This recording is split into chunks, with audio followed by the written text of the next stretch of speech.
ನ್ಯಾಯಸ್ಥಾಪಕರ ಗ್ರಂಥ ಅಧ್ಯಾಯ 16. ತರುವಾಯ ಸಂಸೋನನು ಗಾಜಕ್ಕೆ ಹೋದಾಗ ಅಲ್ಲಿ ಒಬ್ಬ ವೇಶ್ಯೆಯನ್ನು ಕಂಡು ಅವಳ ಬಳಿಗೆ ಹೋದನು. ಸಂಸೋನನು ಬಂದಿರುವುದು ಗಾಜಾದವರಿಗೆ ಗೊತ್ತಾಯಿತು. ಅವರು ಬಂದು ಅವನನ್ನು ಸುತ್ತಿಕೊಂಡರು. ಸೂರ್ಯೋದಯವಾಗುತ್ತಲೇ ಅವನನ್ನು ಕೊಂದು ಹಾಕಿಬಿಡಬೇಕೆಂದು ರಾತ್ರಿಯೆಲ್ಲ ಊರ ಬಾಗಿಲಲ್ಲೇ ಹೊಂಚು ಹಾಕುತ್ತಾ ಸುಮ್ಮನಿದ್ದರು. ಸಂಸೋನನು ಮಲಗಿ ಮಧ್ಯರಾತ್ರಿಯಲ್ಲೆದ್ದು ಊರ ಬಾಗಿಲುಗಳನ್ನು, ಕದಗಳನ್ನು, ಅದರ 2 ನಿಲುವು ಪಟ್ಟಿಗಳನ್ನು, ಅಗುಳಿಗಳನ್ನು ಕಿತ್ತು ಹೆಗಲ ಮೇಲೆ ಹೊತ್ತುಕೊಂಡು ಹೋಗಿ ಹೆಬ್ರೋನಿನ ಎದುರಿಗಿರುವ ಬೆಟ್ಟದ ತುದಿಯ ಮೇಲೆ ಇಟ್ಟನು. ಅನಂತರ ಸಂಸೋನನು ಸೋರೇಕ್ ತಗ್ಗಿನಲ್ಲಿ ವಾಸವಾಗಿದ್ದ ದೆಲಿಲಾ ಎಂಬ ಮಹಿಳೆಯಿಂದ ಮೋಹಿತನಾದನು. ಫಿಲಿಸ್ಟಿಯರ ಮುಖಂಡರು ಅವಳ ಬಳಿಗೆ ಹೋಗಿ ಅವಳಿಗೆ, ನೀನು ಅವನನ್ನು ಮರುಳುಗೊಳಿಸಿ ಅವನ ಮಹಾಶಕ್ತಿಯ ಮೂಲ ಯಾವುದೆಂಬುದನ್ನು ತಿಳಿದುಕೋ.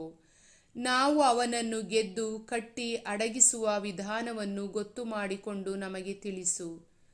ನಮ್ಮಲ್ಲಿ ಪ್ರತಿಯೊಬ್ಬನು ನಿನಗೆ 1100 ಬೆಳ್ಳಿ ನಾಣ್ಯಗಳನ್ನು ಕೊಡುವೆವು ಎಂದು ಹೇಳಿದರು. ದೆಲಿಲಳು ಸಂಸೋನನಿಗೆ, ನಿಮ್ಮ ಇಂಥ ಮಹಾಶಕ್ತಿ ಹೇಗೆ ಬಂತು?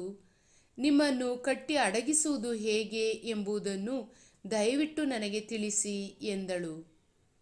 ಅವನು, ಕರುಳಿನ 7 ಹಸಿ ತಂತಿಗಳಿಂದ ನನ್ನನ್ನು ಕಟ್ಟಿದರೆ ನಾನು ಬಲಹೀನನಾಗಿ ಬೇರೆ ಮನುಷ್ಯನಂತಾಗುವೆ ಎಂದು ಹೇಳಿದನು.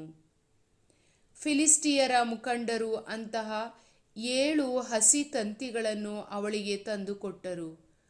ಅವಳು ಒಳಗಿನ ಕೋಣೆಯಲ್ಲಿ ಹೊಂಚುಗಾರರನ್ನಿಟ್ಟು ಅವುಗಳಿಂದ ಅವನನ್ನು ಕಟ್ಟಿ, ಸಂಸೋನರೇ, ನಿಮ್ಮ ಮೇಲೆ ಫಿಲಿಸ್ಟಿಯರು ಬಂದರು ಎಂದು ಕೂಗಿದಳು. ಅವನು ಬೆಂಕಿ ತಗಲಿದ ಸೆಣಬಿನ ದಾರವನ್ನೋ ಎಂಬಂತೆ ಆ ತಂತಿಗಳನ್ನು ಹರಿದುಬಿಟ್ಟನು. ಹೀಗೆ ಅವನ ಶಕ್ತಿಯ ರಹಸ್ಯ ತಿಳಿಯದೇ ಹೋಯಿತು. ದೆಲಿಲಳು ಮತ್ತೊಮ್ಮೆ ಸಂಸೋನನಿಗೆ, ನೀವು ನನ್ನನ್ನು ವಂಚಿಸಿದಿರಿ. ಸುಳ್ಳಾಡದೆ ನಿಮ್ಮನ್ನು ಯಾವುದರಿಂದ ಕಟ್ಟಬಹುದೆಂಬುದನ್ನು ದಯವಿಟ್ಟು ನನಗೆ ತಿಳಿಸಿ ಎಂದಳು. ಅವನು ಅವಳಿಗೆ, ಯಾವುದಕ್ಕೂ ಉಪಯೋಗಿಸದ ಹೊಸ ಹಗ್ಗಗಳಿಂದ ನನ್ನನ್ನು ಕಟ್ಟಿದರೆ ನಾನು ಬಲಹೀನನಾಗಿ ಬೇರೆ ಮನುಷ್ಯನಂತಾಗುವೆ ಎಂದನು.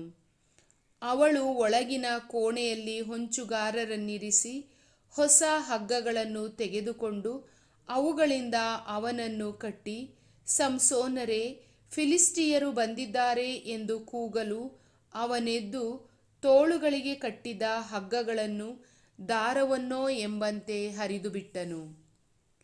ಆಗ ದೆಲಿಲಳು ಸಂಸೋನನಿಗೆ, ನೀವು ತಿರುಗಿ ನನ್ನನ್ನು ವಂಚಿಸಿದಿರಿ, ಸುಳ್ಳಾಡಿದಿರಿ.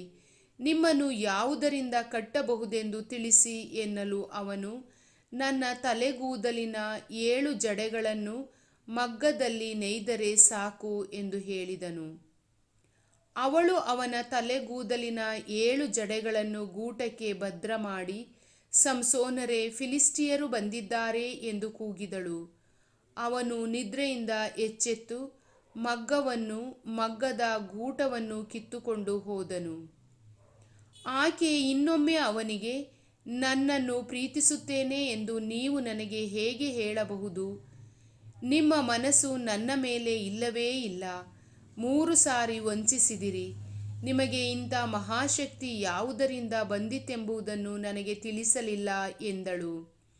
ಇದಲ್ಲದೆ ಅವಳು ಅವನನ್ನು ದಿನದಿನವೂ ಮಾತಿನಿಂದ ಪೀಡಿಸುತ್ತಿದ್ದುದರಿಂದ ಅವನಿಗೆ ಸಾಯುವುದೇ ಒಳ್ಳೆಯದೆನ್ನುವಷ್ಟು ಬೇಸರವಾಯಿತು. ಕೊನೆಗೆ ಅವನು, ಕ್ಷೌರಕತ್ತಿ ನನ್ನ ತಲೆಯ ಮೇಲೆ ಬಂದದ್ದಿಲ್ಲ.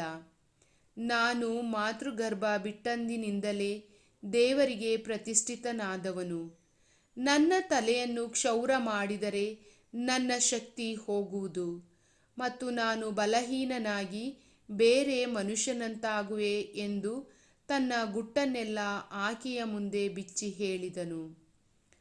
ಅವನು ಇದ್ದುದನ್ನು ಇದ್ದ ಹಾಗೆಯೇ ಹೇಳಿದನೆಂದು ದೆಲಿಲಳು ತಿಳಿದು ಫಿಲಿಸ್ಟಿಯ ಮುಖಂಡರ ಬಳಿಗೆ ದೂತರನ್ನು ಕಳುಹಿಸಿ ಅವರಿಗೆ, ಇದೊಂದು ಸಾರಿ ಬನ್ನಿ, ಅವರು ನನಗೆ ತಮ್ಮ ಹೃದಯವನ್ನೆಲ್ಲ ಬಿಚ್ಚಿಟ್ಟಿದ್ದಾರೆ ಎಂದು ಹೇಳಿ ಕಳುಹಿಸಿದಳು. ಅವರು ಹಣವನ್ನು ತೆಗೆದುಕೊಂಡು ಆಕೆಯ ಬಳಿಗೆ ಬಂದರು.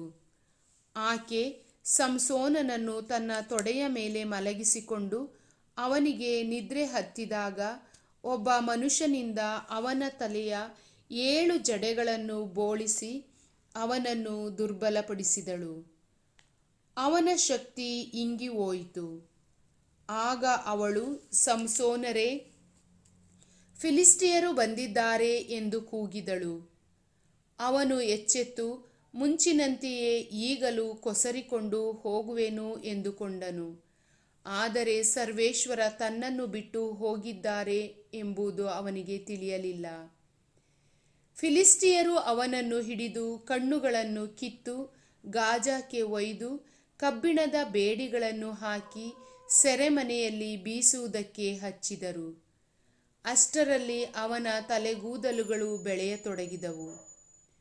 ಶತ್ರುವಾದ ಸಂಸೋನನನ್ನು ತಮ್ಮ ಕೈಗೆ ಒಪ್ಪಿಸಿದ ತಮ್ಮ ದೇವರಾದ ದಾಗೋನನಿಗೆ ಮಹಾಬಲಿಯನ್ನು ಸಮರ್ಪಿಸಿ ಸಂತೋಷಪಡಬೇಕೆಂದು ಫಿಲಿಷ್ಟಿಯರ ಮುಖಂಡರು ಕೂಡಿ ಬಂದರು. ಜನರು ಸಂಸೋನನನ್ನು ನೋಡಿ, ನಮ್ಮ ದೇಶವನ್ನು ಹಾಳು ಮಾಡಿದ, ನಮ್ಮಲ್ಲಿ ಅನೇಕರನ್ನು ಕೊಂದು ಹಾಕಿದ ಈ ಶತ್ರುವನ್ನು ನಮ್ಮ ದೇವರೇ ನಮ್ಮ ಕೈಗೊಪ್ಪಿಸಿದ ಎಂದು ಗಾನ ಮಾಡಿದರು. ಅವರು ಆನಂದ ಲಹರಿಯಲ್ಲಿದ್ದಾಗ ನಮ್ಮ ಮನೋರಂಜನೆಗಾಗಿ ಸಂಸೋನನನ್ನು ಕರೆದುಕೊಂಡು ಬನ್ನಿ ಎಂದರು. ಅದರಂತೆಯೇ ಸಂಸೋನನನ್ನು ಸೆರೆಮನೆಯಿಂದ ಕರೆದುಕೊಂಡು ಬಂದರು. ಅವನು 2 ಸ್ತಂಭಗಳ ನಡುವೆ ನಿಂತು ಅವರೆಲ್ಲರ ಮನರಂಜಿಸಬೇಕಾಯಿತು. ಆಗ ಸಂಸೋನನು ತನ್ನನ್ನು ಕೈ ಹಿಡಿದು ನಡೆಸುತ್ತಿದ್ದ ಹುಡುಗನಿಗೆ, ನನ್ನ ಕೈಗಳನ್ನು ಬಿಡು, ನಾನು ಕೈಯಾಡಿಸಿ ಮನೆಗೆ ಆಧಾರವಾಗಿರುವ ಸ್ತಂಭಗಳನ್ನು ಹುಡುಕಿ ಅವುಗಳಿಗೆ ಸ್ವಲ್ಪ ಒರಗಿಕೊಳ್ಳುತ್ತೇನೆ ಎಂದನು. ಆ ಮನೆ ಸ್ತ್ರೀ ಪುರುಷರಿಂದ ಕಿಕ್ಕಿರಿದಿತ್ತು. ಫಿಲಿಷ್ಟಿಯರ ಅಧಿಪತಿಗಳೆಲ್ಲರೂ ಅಲ್ಲಿದ್ದರು. ಸಂಸೋನನು ತೋರಿಸುತ್ತಿದ್ದ ಮನೋರಂಜನಾ ಕಾರ್ಯಗಳನ್ನು ನೋಡುವುದಕ್ಕಾಗಿ ಬಂದವರಲ್ಲಿ ಸುಮಾರು 3,000 ಮಂದಿ ಸ್ತ್ರೀ ಪುರುಷರು ಮಾಳಿಗೆಯ ಮೇಲಿದ್ದರು.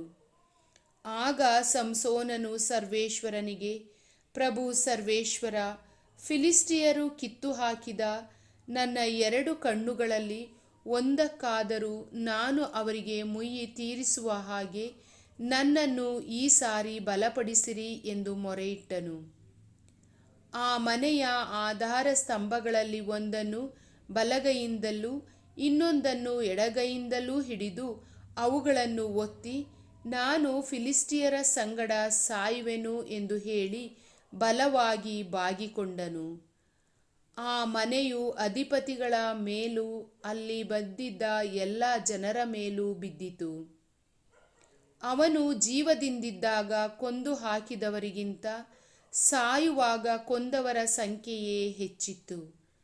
ಅವನ ಬಂಧುಗಳು, ತಂದೆಯ ಮನೆಯವರೆಲ್ಲರೂ ಬಂದು ಅವನ ಶವವನ್ನು ಎತ್ತಿಕೊಂಡು ಹೋಗಿ ಚೋರ್ಗಕ್ಕೂ ಎಷ್ಟಾವೋಲಿಗೂ ಮಧ್ಯದಲ್ಲಿದ್ದ ಅವನ ತಂದೆ ಮಾನೋಹನ ಸಮಾಧಿಯಲ್ಲಿ ಸ್ಥಾಪನೆ ಮಾಡಿದರು.